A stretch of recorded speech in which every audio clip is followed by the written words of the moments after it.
Patah hati dia mencintainya sepenuh hati, menyerahkan segalanya, maruah, impian, bahkan dirinya sendiri. Tapi lelaki itu tidak datang untuk cinta. Dia datang untuk menghancurkan. Malam-malam Amira dipenuhi doa dan air mata, menunggu sebuah kasih yang tak pernah wujud. Faris, lelaki yang dulunya membuat hatinya bergetar, kini menjadi orang asing di sisi, dingin dan penuh rahasia. Dalam setiap senyuman, tersimpan dendam lama yang diwarisi daripada luka masa silam. Amira tidak tahu bahwa cinta yang dia pertahankan sebenarnya adalah permainan kejam seorang lelaki yang pernah terluka. Namun Tuhan itu adil, dan masa mengajar bahwa hati yang tulus takkan selamanya kalah.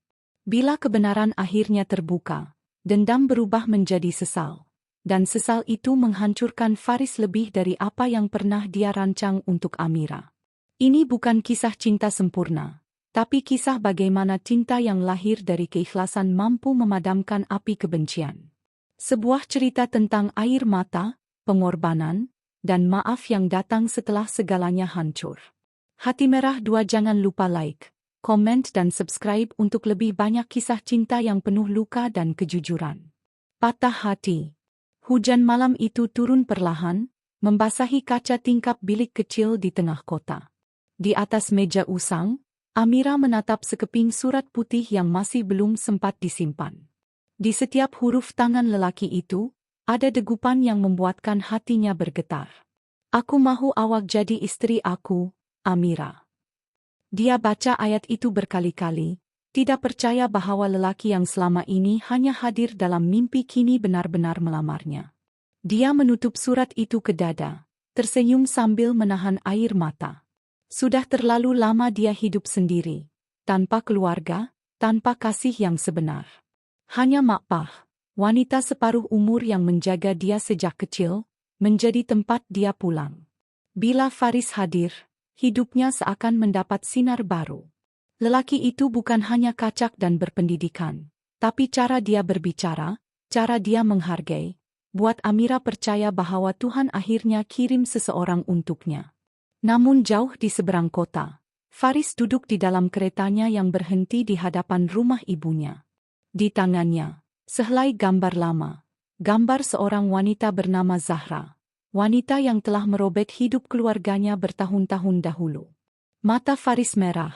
Bukan karena sedih, tapi karena dendam yang dipendam terlalu lama.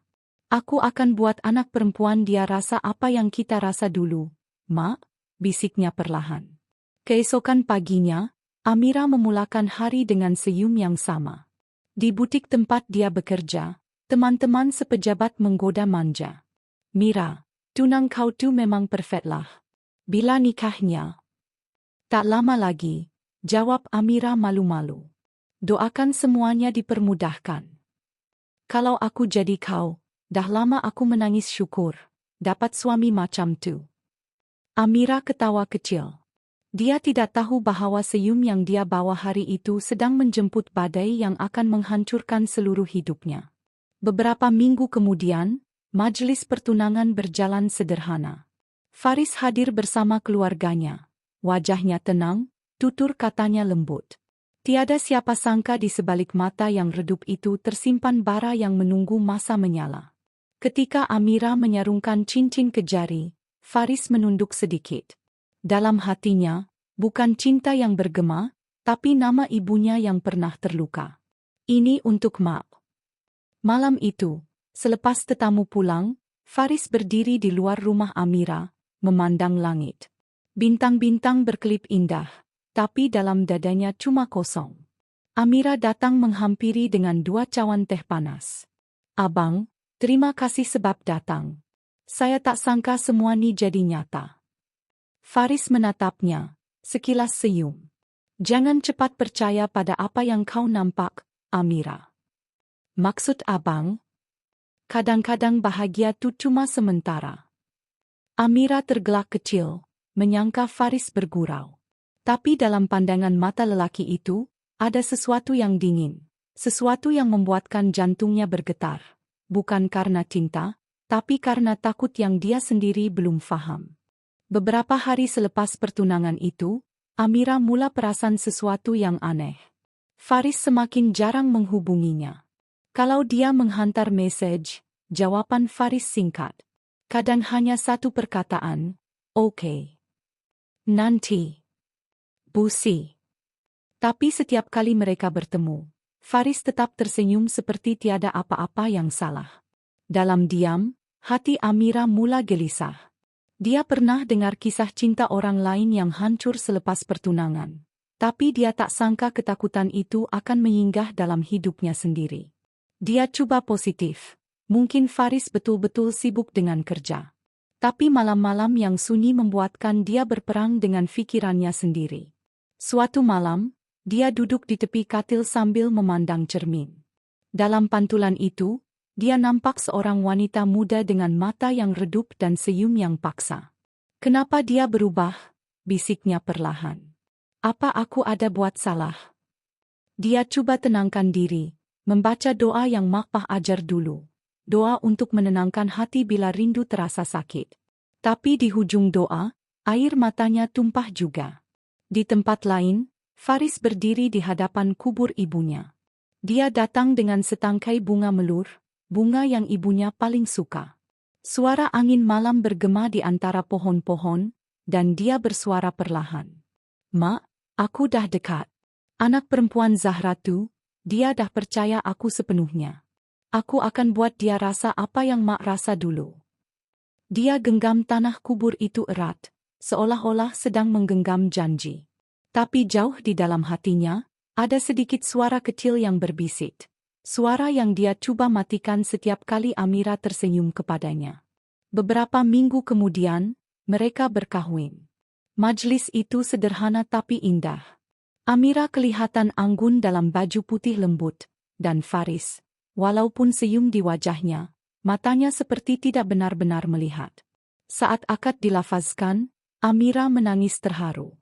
"Alhamdulillah, saya dah jadi istri abang," katanya perlahan. Suaranya bergetar. Faris mengangguk. "Ya, istri saya." Namun, di dalam dirinya, perkataan itu terasa berat. Dia tidak tahu mengapa saat menatap wajah Amira, dendamnya terasa goyah. Hari-hari pertama perkahwinan mereka berjalan tenang. Amira coba jadi istri terbaik, memasak, menjaga rumah, menyambut Faris pulang dengan senyum. Tapi Faris tetap dingin. Dia jarang memandang mata Amira lama-lama, jarang menyentuh tangannya, jarang berbicara lebih daripada yang perlu. Suatu pagi, Amira menyiapkan sarapan, nasi lemak kegemaran Faris. "Abang, saya masak nasi lemak macam Mak abang suka dulu," katanya lembut. Faris tersentak. "Macam mana kau tahu Mak aku suka nasi lemak?" Saya dengar masa abang cerita dulu." "Aku tak pernah cerita benda tu." Amira terdiam. Wajah Faris berubah keras. Dia bangun, meninggalkan meja tanpa sempat menjamah makanan itu. Pintu bilik tertutup kuat. Amira berdiri kaku, tak tahu apa salahnya. Tapi di hati Faris, nama Zahra kembali menjerit. Zahra, wanita yang pernah menghancurkan keluarganya, yang pernah mempermainkan maruah ibunya. Malam itu, Faris keluar tanpa berkata apa-apa. Amira menunggu hingga dini hari, tapi pintu tak juga dibuka. Bila telepon pun tak dijawab, dia duduk di ruang tamu, menatap jam, menahan air mata. Jam 3 pagi, kereta Faris berhenti di depan rumah. Dia masuk dengan langkah berat, bau alkohol samar menyelinap. "Abang pergi mana?" "Keluar." "Saya tunggu dari tadi, saya risau." "Tak payah risau. Aku bukan budak kecil." Nada suaranya tajam, dingin seperti ais. Amira menahan diri dari menangis. Dia hanya tunduk dan berbisik. "Saya cuma nak tahu abang oke."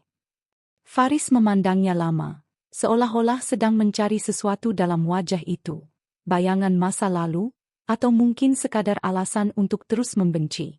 Tapi yang dia nampak hanyalah mata seorang wanita yang tulus.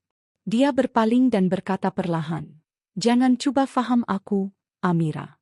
Aku bukan lelaki baik macam yang kau fikir." Malam demi malam berlalu tanpa senyuman.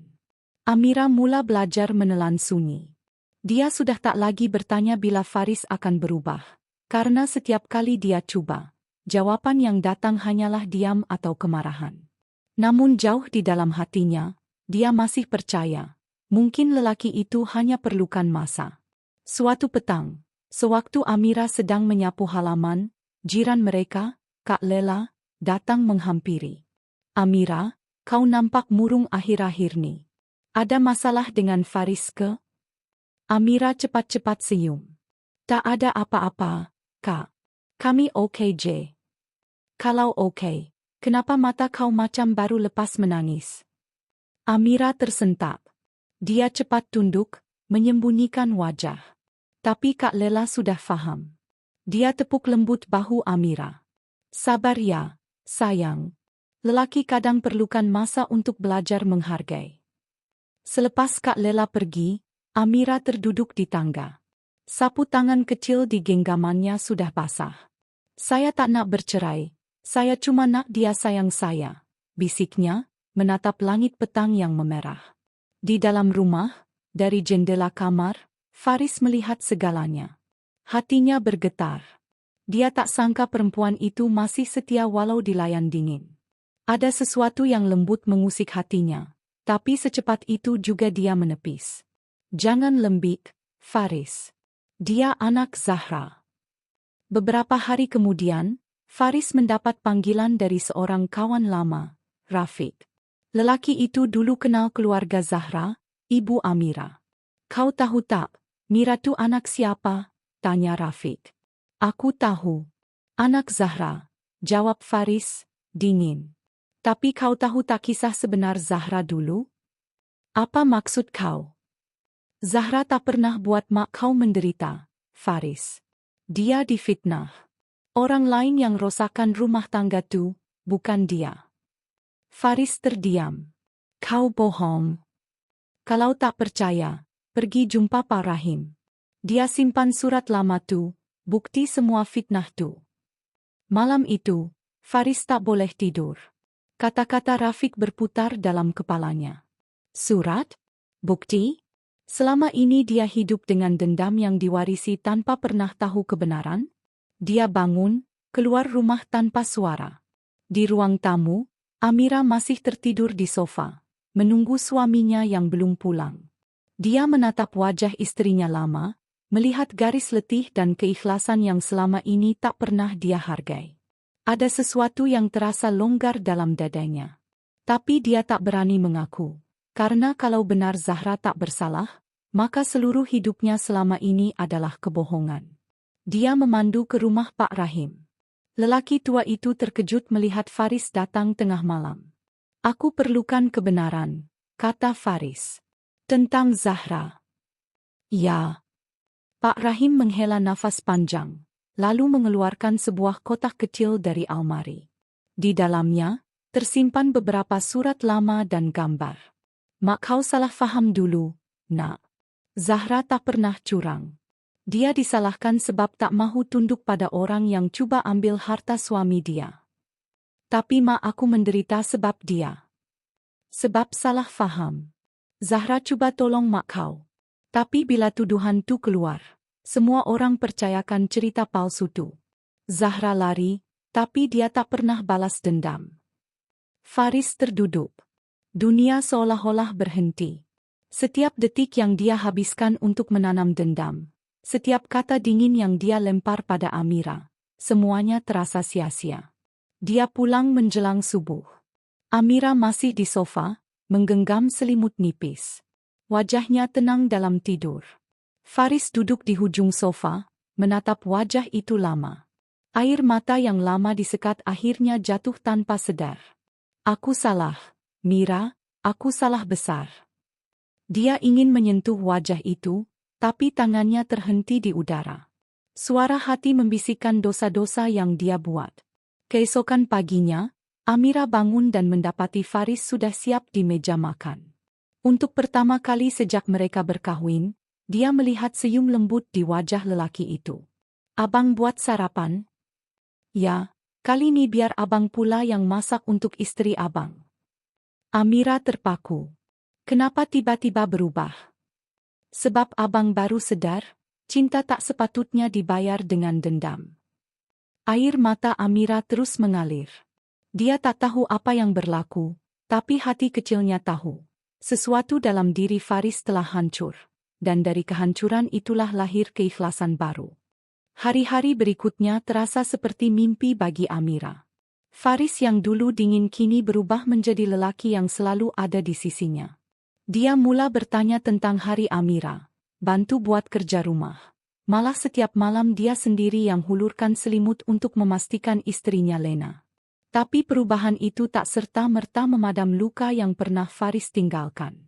Amira selalu cemas bila Faris pulang lewat. Dia takut semua kasih sayang itu cuma sementara, seperti embun pagi yang hilang bila matahari terbit. Suatu hari, ketika Amira sedang mengemas bilik kerja Faris, dia terjumpa kotak kecil berisi gambar dan surat-surat lama. Wajah seorang wanita tersenyum, mirip wajah Amira.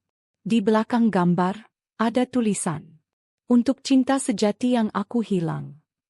Amira terkaku. Siapa dia? Ada gelombang cemburu yang tiba-tiba menusuk. Apakah Faris mencintai wanita itu? Apakah perubahan Faris karena dia masih hidup dalam bayang-bayang cinta lama? Ketika Faris masuk dan melihat kotak itu terbuka, wajahnya berubah pucat. "Mira, itu bukan apa yang awak pikir. Kalau bukan, beritahu saya. Siapa dia?" Faris menarik nafas panjang, duduk di sisi istrinya. "Dia, arwah tunang aku. Namanya Imani." "Arwah?" "Dia meninggal dalam kemalangan sebelum kami sempat berkahwin." Amira menunduk, rasa serba salah dan kasihan bercampur dalam hatinya. "Saya minta maaf, abang." Faris menggeleng lalu menggenggam tangan Amira. "Sejak Imani pergi, hati abang tertutup. Abang tak pernah percaya abang boleh bahagia lagi." Dia menyentuh pipi Amira perlahan. "Sampai Allah hantar Mira untuk pecahkan pintu hati yang abang sendiri kunci." Dadanya bergetar. Amira tidak tahu apa harus dibalas. Dia hanya mampu menangis, bukan karena sedih, tapi karena akhirnya dia terasa bermakna di mata lelaki yang dicintainya. Malam itu, Faris memeluknya buat pertama kali. Pelukan yang tak menyakitkan, tak memaksa, cuma penuh dengan harapan baru. Namun deep inside, ada sesuatu yang masih Faris sembunyikan. Beberapa minggu kemudian, Amira pingsan di dapur. Faris panik lalu membawanya ke hospital. Dokter datang dengan senyuman kecil. "Tahniah, Encik. Istri Encik mengandung 2 bulan." Faris terpaku. Bahagia datang seperti kilat menyambar. Tanpa sempat dia bersedia. Dia masuk ke bilik dan melihat Amira tidur dengan wajah pucat tapi tenang. "Kita bakal ada anak," bisiknya sambil mencium dahi Amira. Namun kegembiraan itu tak kekal lama. Seorang wanita tiba di hospital, tinggi, cantik, berwajah yakin, bertudung hitam elegan. Dia melangkah masuk dengan senyuman sinis. "Lama kita tak jumpa, Faris." Amira terjaga, terpinga-pinga melihat siapa tetamu itu. Faris berbisik, "Alia." Alia menatap Amira dari kepala ke kaki. "Jadi ini perempuan yang menggantikan Imani?" Faris mengerutkan dahi. "Alia, jangan mula. Kau benar-benar percaya dia layak?" Amira terasa kaku. Hatinya bagai diramas. "Siapa dia, abang?" Sebelum Faris sempat menjawab, Alia bersuara. "Aku adalah kawan rapat Imani. Dan aku tahu segala tentang keluarga perempuan itu." Dia mendekat ke arah Amira lalu berbisik penuh racun. "Kau tahu kenapa Faris kawin dengan kau? Sebab kau anak Zahra. Dan keluarga kaulah punca tunang dia mati." Jantung Amira seakan terhenti. Itu tak mungkin." Faris berdiri, suaranya keras. "Alia, diam." Namun kata-kata itu sudah menghancurkan dunia Amira sekelip mata. Dia bangun perlahan, menahan perutnya yang masih sakit. Pandangannya kabur akibat air mata yang mengalir tanpa henti. "Abang, Beritahu saya. Apa yang dia cakap nih, bohong kan? Faris coba mendekati, tapi Amira mengundur. Adakah perkahwinan kita bermula dengan dendam? Faris membisu. Diam itu sudah cukup sebagai jawaban. Amira jatuh berlutut, menangis tanpa suara. Rasa dikhianati memecahkan seluruh jiwa yang selama ini dia serahkan dengan tulus. Tangan Faris terketar-ketar ingin mengangkatnya, tapi Amira menepis. Jangan sentuh saya. Alia tersenyum puas, meninggalkan bilik sambil melempar kata-kata terakhir. Bersiaplah, Faris. Kebenaran baru saja dibuka. Faris hanya mampu menatap istrinya yang runtuh di hadapan mata. Dia berlutut, menangis penuh penyesalan. Mira, maafkan abang, tolong jangan pergi. Tapi hati Amira sudah retak. Kepercayaan yang baru tumbuh kini hancur berkeping-keping. Dan di dalam rahimnya, sebuah nyawa kecil menyaksikan dunia pertama kali melalui air mata ibunya.